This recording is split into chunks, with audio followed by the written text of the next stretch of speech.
Sabe, teve um tempo em que a matemática era praticamente pura filosofia, um exercício da mente. Mas aí alguma coisa mudou. Vamos entender como os números saíram do mundo das ideias para se tornarem as ferramentas que de fato construíram, mediram e, no fim, dominaram o mundo físico. Para responder essa pergunta, a nossa viagem nos leva para um lugar muito específico. Uma cidade portuária super agitada no Egito Antigo, onde a matemática finalmente encontrou um mundo real. É isso aí. Nossa história começa em Alexandria. Se em Atenas a matemática buscava a beleza da prova perfeita com gênios como Euclides, em Alexandria, um novo centro cosmopolita, a pergunta era outra. A matemática precisava ser útil. E essa mudança foi gigantesca. O foco deixou de ser o que é verdade no mundo ideal e passou a ser, tá, mas o que funciona no mundo real. A matemática literalmente saiu dos jardins dos filósofos e entrou nas oficinas dos engenheiros, nos observatórios dos astrônomos e nos navios dos navegadores. Alexandria, com aquela biblioteca lendária, não era só um lugar para guardar conhecimento, era um centro de inovação. Lá, os problemas não eram hipotéticos, não, eram desafios reais. Como se constrói um aqueduto, como se navega por mares desconhecidos, como se prevê o movimento das estrelas. A verdade precisava ter uma aplicação.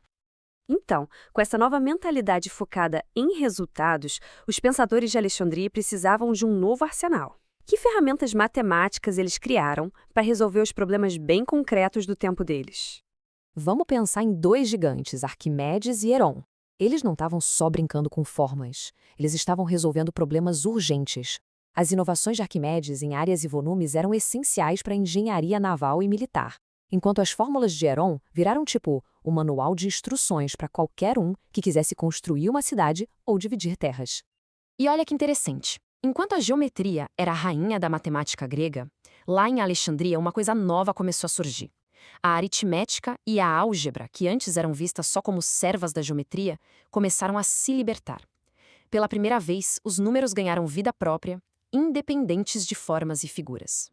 Mas talvez a maior invenção dessa era tenha sido a trigonometria. Ela não surgiu de um quebra-cabeça filosófico.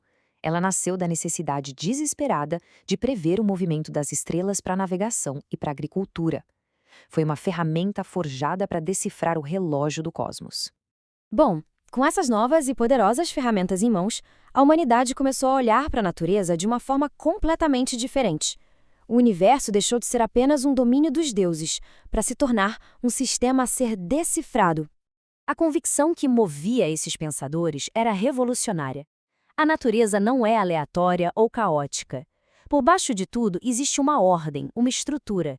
E essa estrutura é matemática. Foi o nascimento da ideia de que o universo tem um código e nós podemos aprender a ler esse código. E essa ideia se espalhou para todos os campos do conhecimento.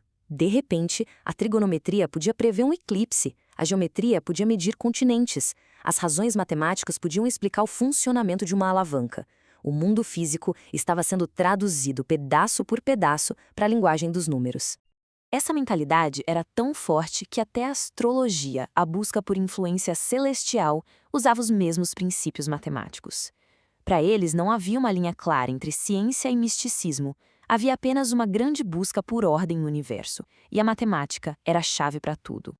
Mas no fim das contas, qual foi o saldo desta era de ouro? Qual foi o verdadeiro legado deixado por esses pensadores? O legado deles tem dois lados. Por um lado, eles nos deram as fundações da ciência, o raciocínio dedutivo e ferramentas como a geometria. Por outro, eles também tinham suas amarras. Sem um sistema algébrico robusto, por exemplo, muitos cálculos eram incrivelmente complexos, o que limitava o quão longe eles podiam ir. E eles também nos deixaram de herança alguns problemas que pareciam impossíveis.